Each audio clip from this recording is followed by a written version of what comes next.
Hello, my name's Matt, and I help with organising the Tracardi Community Office Hours. Today on our agenda, we've got optimising website JavaScript. We're going to dive into the Slack group Q&A, so it's been discussed during the week. We're going to cover off some announcements and also have a chat about what's coming up for next week's topic.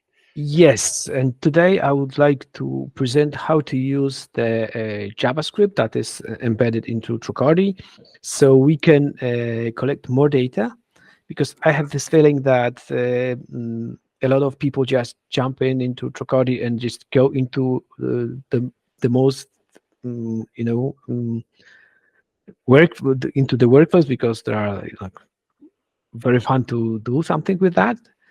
Yes, but there is a lot of with the JavaScript configuration, so you can get a lot of more data, and you can solve a lot of issues that you, our customers, usually try to solve in the workflow, but they can be solved in the JavaScript.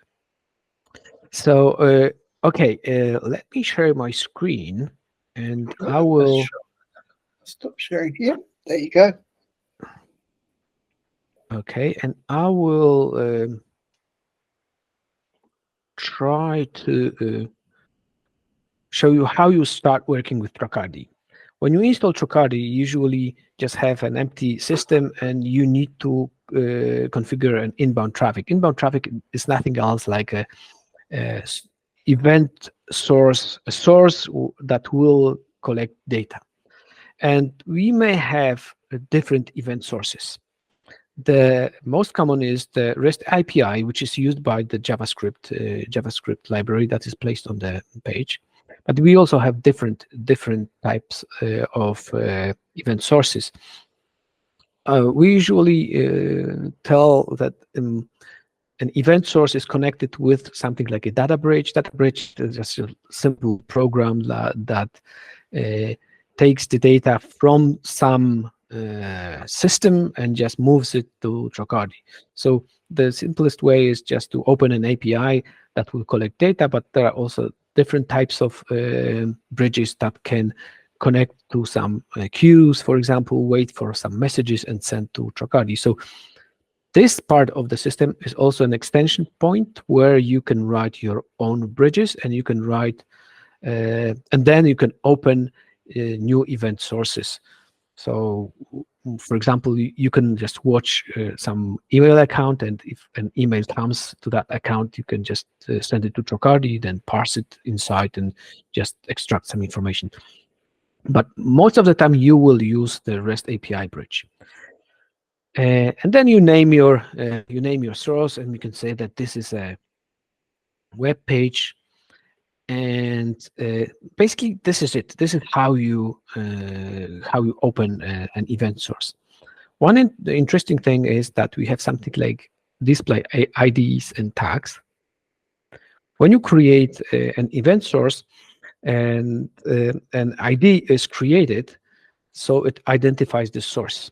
But sometimes when you have your web page already integrated with Tracardi, and there is on that web page is already the event source ID, you would like to change it. So not to have this generated ID, but have some ID that is placed on that web page that collects data.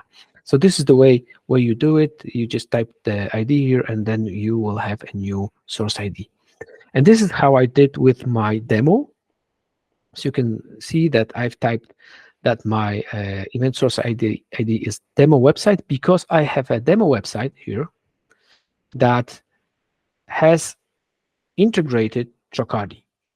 When you look at the you will see that there is this JavaScript that integrates with Tracardi. How did I get this JavaScript? I got it from this tab, and this is the JavaScript that you place on every page. And then you have little JavaScript snippets where you place it in subsequent pages that JavaScript will collect data. So for example, this one will collect an event type with some property value, okay? And this is basically what you do. You usually just copy this and paste into your page. Sometimes you need to replace the URL to Tracardi. I'm using localhost, that's why I see localhost. And this is where you end your journey with configuration of Tracardi. But there is much more that you can get from this script. And all the information about the configuration of the script is in our documentation. And this documentation says that this JavaScript has something like a context and has something like a configuration settings. Okay, so here we go. This is the simplest JavaScript that you placed on your page that comes from Tracardi system, and this part is usually already filled. So when you look at this demo, you can see that this part is filled with demo website or any other random string that is generated by the system. And then you use tracker to track events. But let's go and find some configuration. Tracker, when collects data, works in some context. It means if it's placed on a web page, it means that it collects some information from the browser. So by default, we have some context defined, and this context says what data should be sent with each event. So here we have the default setting. It says that it sends information about the used browser, the page we are in, and also it sends the information about the screen resolution, etc. But there are more. So you can also send the information about the cookies and the session actually that is stored in the browser. You can also send the information what it's in the local storage of the browser. This is not very usually used. This is not usually used because there's a lot of information that is not very useful, but there are more. So there's like performance information. It says how quickly the page loaded, how many kilobytes it was sent, etc. So when you go into your script and copy this part and configure it to, for example, send additional information about the performance, you will see that information in the session. And also in each event, so how quickly the page loaded. So this is one part. So you can get a lot of more data. Also within the context, we can send, and this is an example. So when you do not configure anything, this data will be sent when the script is placed on the page. You will have like a time zone, some browser information, what browser was used, some user agents, if the Java was enabled or not, etc. Also on what device was used and some screen resolutions. But if you add some, require some more information about the performance, it will be extended with some additional information. This additional information about the page we've been visiting and all the times when it was start time, and then there is like how many milliseconds has passed during some steps when the page was rendered. There is also an ability to, and this is not documented, I think, that you can set inside the context, you can set that you would like also an information about the geolocation of the user to be sent to Tracardi as a context. So when we go to Tracardi and we go to data, you can see that some profiles, let's go into the profile, has this last geolocation. This comes from the JavaScript snippet. If you configure JavaScript, so you place an information like location true, I will go into this web page and show you my script. So this is the usual script, and you can see location true. It means that the browser will try to locate locate using the IP where the person is located in the world, and will send this information to Tracardi. So this is very useful because usually people just try to do it in the workflow, and you don't need to do that. You just can set context location true, and that data will be sent to Tracardi and will be automatically integrated into the profile, and also will be available in events.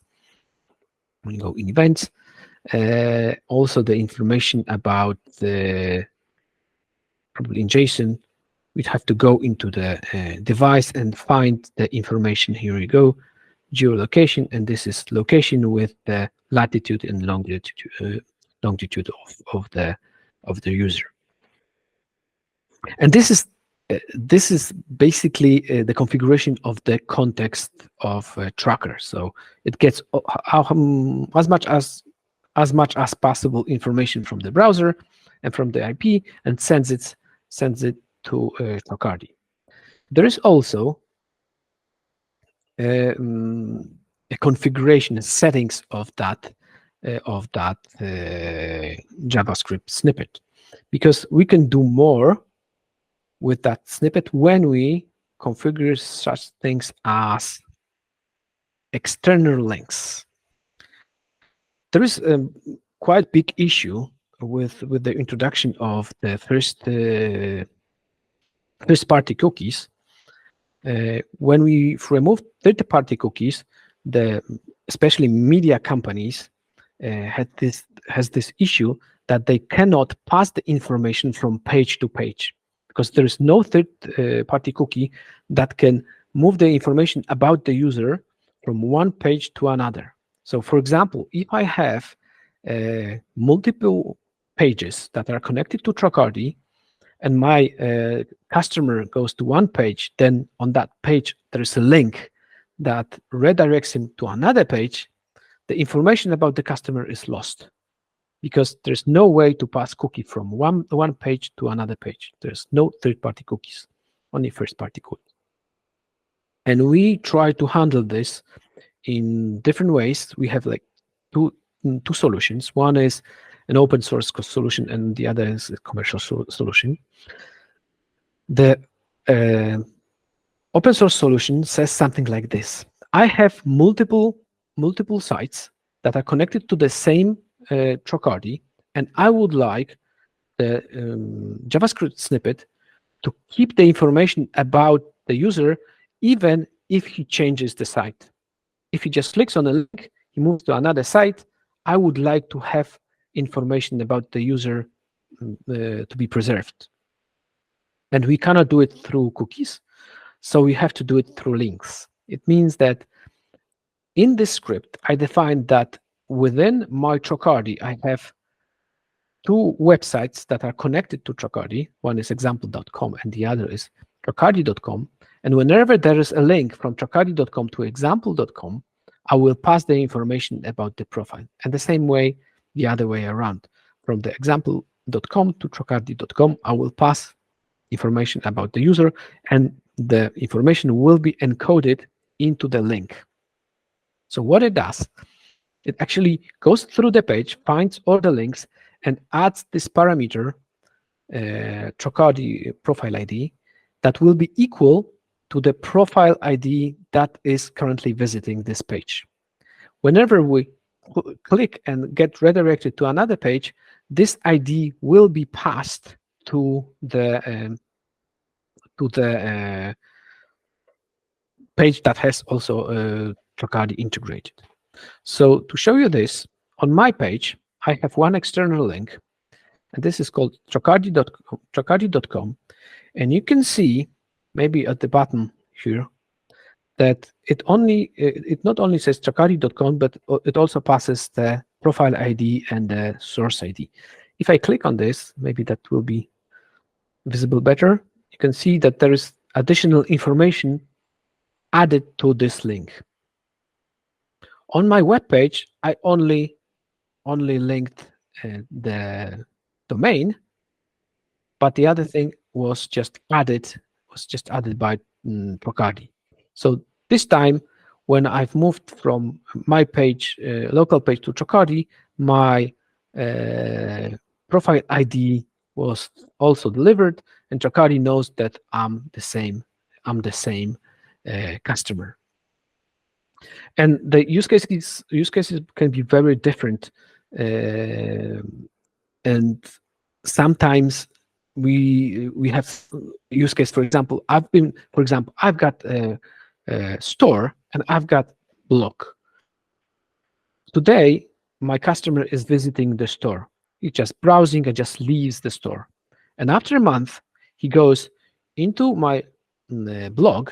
So there is another profile ID created. I've got 2 profiles right now. He browses something, gets redirected to my web store, but I'm using this external link, so I have the information about him on my web store right now. But I have this clash because I've got 2 IDs. I've got the profile ID that was created a month ago, and I've got the profile ID that is just current. So Tracardi knows that and just merges those 2 profiles automatically. So there is no need for merging. The information is stored, and you have the full information about the history, and you know that a month ago customer also visited your web store. So this is very useful, and this is one way of getting the information about the customer. The other way is in the commercial version, when we have a dedicated bridge that uses the information about the used browser and the IP, and it basically works very similar and solves the same problem. Okay, so the next thing that we can configure using the JavaScript is and of course this passing the information from site to site can be disabled when we pass this configuration. And another thing is a do not respect setting in the browser. Do not track setting in the browser. Not everybody knows that browsers have a setting that says, please do not track me. And if you would like to respect this setting and do not fire any event, do not trigger any events, take this respect setting in the browser, then you should add something like this: settings respect do not track. When I go into Tracardi and when I go to inspect, when I refresh this page, you can see here's the information that the Tracardi script was triggered, what was done. And now on this page, I've said that I'm respecting do not track. So when I go into settings in my browser and find send website do not respect request, send website a do not track request, that means that I don't want to be tracked. And now when I refresh my page, you can see we are respecting do not track setting, and we are not tracking this customer. So this is another feature that can be set in the tracking script and don't have to be done in the workflow or any other place. So okay, and this is basically it. What you can do with the what you can do with JavaScript snippet, but there are also other types of event sources, and I would like to discuss this because these are very interesting as well.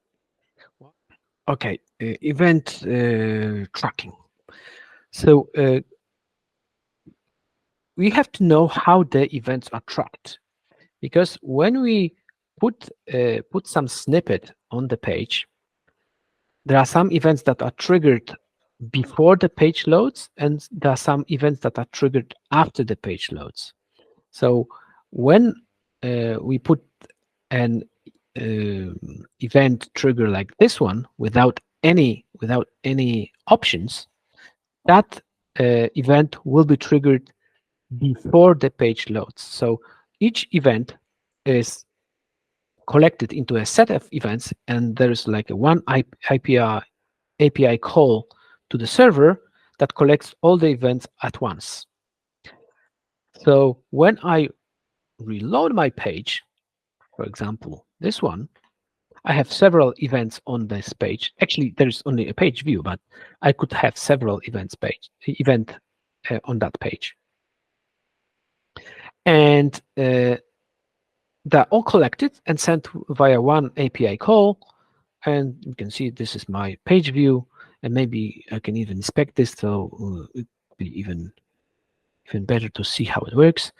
So this is my truck. I'm calling the truck endpoint. This is my request. We've been talking about the context. You can see the context that's been sent. This is the part that we've configured previously, the device. And here's the event. I have one event, also have a context of that event. So it sends from which page it was triggered. And I have options.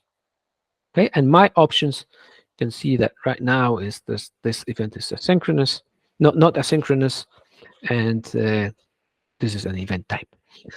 But this event was triggered before the page finished loading. So when I refreshed the page started loading. It found that there are some events connected to this page, and they are triggered. But after the page was loaded, I would like to collect information from the page without reloading the page. So for example, when I click here, the page is not reload, but I still would like to have an event triggered. And this is, you can see that it's possible. The event was triggered, also the context was sent, and there is like this event, and this one is called profile update, and it updated my profile to female because I've clicked on the female button. How it's done? You need to configure this type of event a bit differently. What you have to do, you have to add the fire true to this event, so it fires immediately after something was clicked. Okay, so that could be that you clicked on some picture, or you started filling this web form. It's up to you. You can use any JavaScript listeners connected to this event truck. Yes, and give it a fire true. It will fire immediately, so it will start sending events immediately. And there's also another setting. It's called as beacon. And this is one particular use case when we are not able to collect events because the customer is leaving our page. In my example, it would be when I go down, for example, if I click on this link, I will be redirected to tracardi.com. So there's no way JavaScript could catch this event and send to Tracardi, because the page being unloaded and it just disappears. But there is some technical ability to send it if you set the as beacon to true. So if you have external links and you would like to track this information but they clicked on that link and left your page, you need to put as beacon true, and this event will be collected even if the customer leaves your page. So this is very useful. It tracks external movement. I don't know how to call it. It tracks when the customer leaves your page. So this is how you configure the event tracking via the script. And also you've noticed that we have a context of the tracker, and also we can set the context of event. The JavaScript automatically sets this context, and this is the default context. So it sends the page URL, the path, the hash, the title, the referrer, and the IP of the customer. But when you collect data not via the JavaScript snippet, you would have to set it manually, because not all events happen on the web page. Some events may happen on the mobile phone, for example, or some events may happen in the internal some other system. I don't know, accountancy, for example. Somebody paid something or not, and you would like to set context for that event. And this is all possible. Also within this the snippet, we have to deliver inside the configuring settings context and whatever you would like to send to Tracardi as a context of that event. So and this is basically it regarding the JavaScript and how the data is collected. If you have any questions, I'm just open to answer them. Not so much questions. I think comments. Certainly the ad beacon. Certainly the ad beacon and that level of detail. You tend to do. You go straight to what you need to do, but you're not looking at the detail. Ad beacon, and also what was the other one that you mentioned there after the page load event? What was that one called? That was called a just trying to recall Fire. down. A fire event. Yeah. So those two things are really helpful. A big gotcha for me with the API webhook bridge. I was setting up a callback from a mail system. So the mail system was sending emails. There's an option in there for a callback to be generated. I could pass data back to Tracardi. And I was setting this up, and this was my first time through it. And the big gotcha for me was, how do I get the event type in? I was scratching my head about that one. It's really simple, and I know you said it, but it just needs to be on the URL. Yeah, it's in the URL, but this is sometimes it's confusing. I know. Yeah. So that was one for me. So yeah, how do I get the event type in? Because I can't change what the payload is coming across. Yeah, but it's just sitting there on the URL. That was too easy. Another question. You mentioned about location from the browser. How does the browser do that? How does it get the location from the IP? The browser knows its IP. Yep. And we have encoded several open source endpoints that we send this information to that endpoint, and we get the information back about the location. And this is stored in a local storage, and then we can pass it to Tracardi. The other way around, you can do it on the Tracardi side, but you have to know the IP address. And we've worked that this IP address is passed even through some firewalls, etc. So we know this IP address, and then you call some service that gets you the information about the location. So the best way is just try to do it both way. If it doesn't work on the client, you can do it on the backend. But most of the time, it works on the client, and it works very well. Yeah. Okay. On the Tracardi side, I guess it's using, what is it, the maxi-mind IP location? Sorry? Is that the maxi-mind IP? Yes. Yeah. Yes. How accurate is that? Is that pretty good, or I Eh, suppose it depends. Well, I Yep. can what I can tell on my experience, how I see how I am tracked, and Yep. it's quite accurate. And Okay. this, I would say the accuracy is, I don't know, 2-3 kilometers, but Yep. that's enough. Yeah. That's pretty good. Yeah. Um. Oliver, but Toby, you would like to ask something? Yes, yes, yes. Thank you so much, Risto, for that presentation. It's really inspiring and educating. Also, it's opened my mind to be able to know a lot of things that Tracardi can do. But I just want to ask some questions. I don't know if they are so basic ones, but the three questions actually. The first question I want to ask is about the subscribe form. So an example, if you request to be able to identify a visitor, then they drop their email addresses without asking for their first name, their last name, and other information. Is it possible to, maybe based on publicly available data, be able to get their maybe first name? Example, if someone who drops their Gmail address, Mhm. is it possible to be able to use that to get their name and populate Uh, it in the database? yeah, but you mean if somebody types the email address, Gmail email address, and the first name is in that address? You mean this in this case?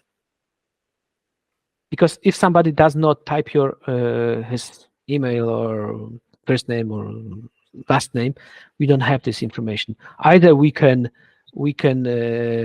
try to extract it from the email because we think this is their name and their surname in the email, or uh, I don't know if there's like external database of emails that says who's who.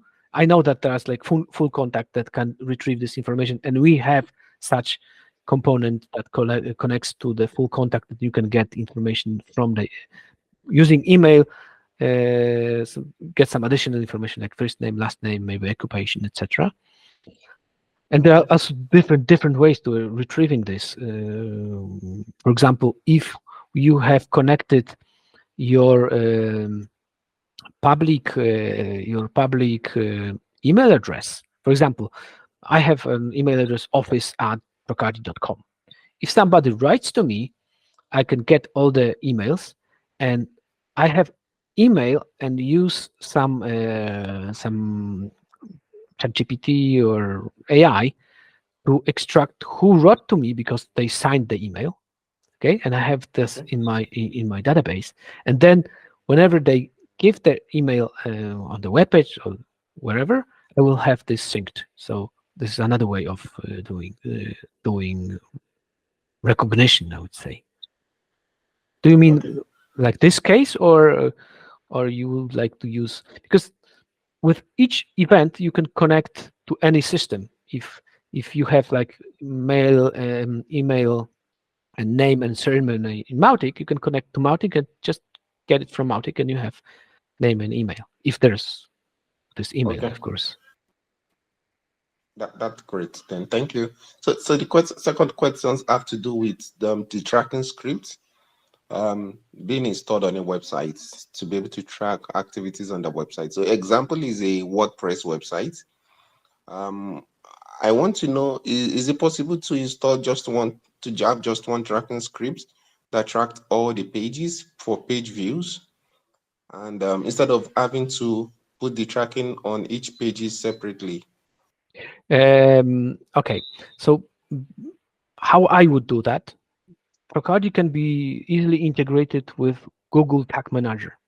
Google Tag Manager is a Okay. system that you place on your page, and then from that Google Tag Manager say what uh, scripts should be triggered on which page. And you could Okay. put Google Tag Manager, and using Google Tag Manager, you can say on each page use page view. Okay, and then you Okay. basically even don't put any Tracardi script on the page. You just put Google Tag Manager. Okay. Okay. All right. So And instead this of is putting how the script, I do it. This is actually how I do it on Tracardi. I just have a Google Tag Manager and just say, okay, put put this event on this page and some other on other page. Unfortunately, I can't directly answer your question. I sort of work with Ghost, the CRM, that if you had a look at just how to theme a WordPress site, there's going to be a default page which has the theme, the HTML, the header, and adding that content in there, the JavaScript into the header and the footer, or the footer part of the page. There will be a template in there somewhere. I'm not quite sure what it's called. I'll look it up for you and find out, but there will be a page that controls all the other pages. It's a wrapper around those pages. It's just a matter of identifying what that page is and then adding that code to that page. And I know there is even like plugins that they say, okay, add a script to the template. You don't even have to look for that. Just install a plugin and say, okay, put it into the template, into the header, and in that template you will use this window tracker track, and then put their page view, so it will be visible on each page, and then on the subsequent pages, because on some pages you need just a specific event type. For example, I don't know, when the order was completed, then you need to put this script on the order or the confirmation page. Okay, so and then you put it on that confirmation page. But I think even with Tag Manager, it's even easier, because you just say on that URL put that script. Oh, perfect. So the last question has to do with beacons. So my understanding about beacons before now had some tiny device that can be used maybe in store. Example is a e-commerce store. You can have beacons for each of the products that can easily track which part of the customer, which part of the section in the store where the customer is. Is that something that is possible to be able to have a kind of a linking with Tracardi? Yeah, but basically everything can be linked into Tracardi. Because beacons, how they work, there's just a Bluetooth devices. That Bluetooth device sends some information to some server, and that server can send the information through the API to Tracardi, to some other system.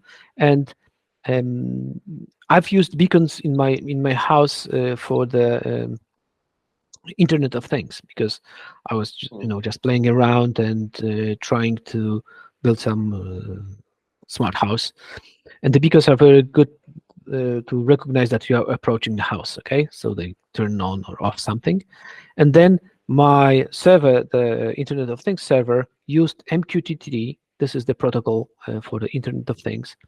And Tracardi has integrated, basically in the commercial version, but it has integrated MQTT, and you can listen to any event that is on that server, and then you can do whatever you want to do as with a regular event.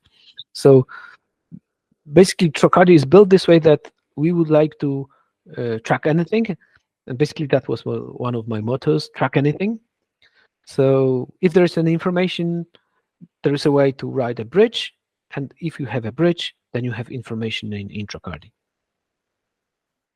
Okay, so the two big topics from this week were start with profile management. There's a whole lot of questions around profile management. Then really you'd have to go to the Slack group to sort of step through those. But there was quite a lot of asks around how does that work, and how to pass profiles in, and how to merge profiles as well. That's the other question there as well. And without diving deep into those, the best place to go and have a look is in the Slack group. And the other one was about how to use the API to return production data. And once again, that's there as well. So that felt like the profile management question. There's a whole lot of questions around that. And the other was the API. So definitely dive into the Slack group Q&A. Everyone's there to help, and you will get an answer generally within 24 hours. It's just amazing. So announcements and next week's topic. can see that today 082RC3 released for testing, and the other one is how to expand Tracardi with plugins. Do you want to just expand or dive into that a little bit, Christo? Yeah. We have a release candidate 3 available right now, and you've also asked if the new installation, if you do, will they somehow interfere with your data? Tracardi is built this way that when you do upgrades, you basically does not change your working environment. You just install alongside another version. It creates a new namespace in your database, and you have this feature of data migration. You can migrate from old system to the new one.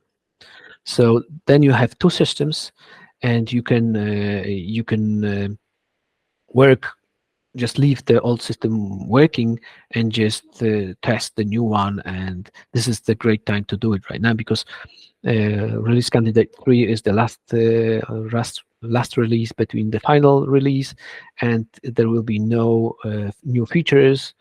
We will just try to catch some bugs and just fix it. And with the last release, we did really catch a lot of bugs, and I think this time it should be much less bugs. And within a month, we should have a final release.